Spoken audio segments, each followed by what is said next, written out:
Hello and welcome to Charch Chat. Today we'll take a look at some of the free agent waiver wire pickups you can make this week that can help your fantasy squad in week 17. I've got one quarterback and 4 running backs, which is a little bit different. Usually it's tough to come up with running backs. Some of these are going to already be on rosters, some won't. I'll let you, kind of pick and choose which are available for your leagues, but all these guys are definitely not normally starters. Some should be on the waiver wire and available for you. Beginning with that one quarterback, Joe Flacco. The yardage numbers haven't been great, but nice outing last week for Flacco. The Ravens are certainly playing for something this week, and he gets to go up against Jacksonville. Jacksonville has allowed the 3rd most passing touchdowns this year. So roll all that together, and Flacco makes for an intriguing start, and Derek Mason playing pretty well despite that separated shoulder. So let's give Flacco a try. Now, moving on to the running backs. Beginning with Lamont Jordan. Now, yeah, maybe I'm chasing last week's couple of touchdowns, but, he's built for goal line use. He's got fresh legs, more so than Sammy Morris.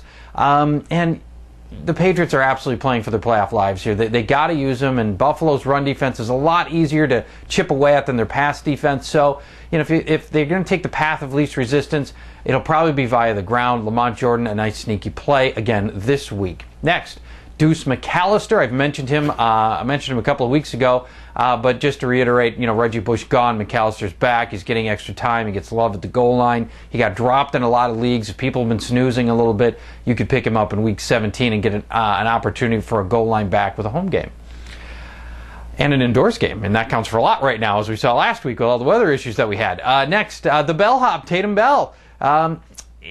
It's amazing, and it might not happen again in our lifetimes. The Denver Broncos have put 7 running backs on IR. 7 guys. It's astounding.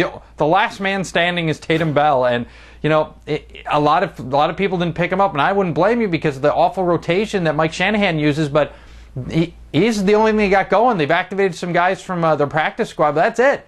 So Tatum Bell is going to be our guy. We'll make a run at him. It's a Sunday game against San Diego. Maybe, San Diego's run defense, just middle of the road, an opportunity for the bellhop.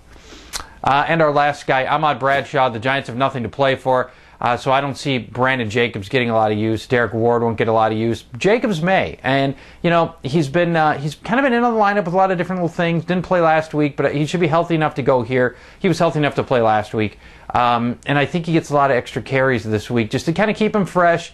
And to get him out. So Ahmad Bradshaw you could use against the Vikings. It's a meaningless game for the Giants, so the starters won't play. I think Bradshaw does get a fair number of carries in this game. And the Vikings, of course, without Pat Williams up the middle. So there you go, 4 running backs and 1 quarterback that you can use. Guys you can find off the waiver wire, or at a minimum, guys that are not normally in your starting lineup. That's it. Thanks for checking out this episode of Charch Chat. If you have any questions for our crack staff of fantasy experts, give us an email at fantasy@opensports.com. So you think you can tackle a pro? There's only one way to find out. Click on fantasy@opensports.com.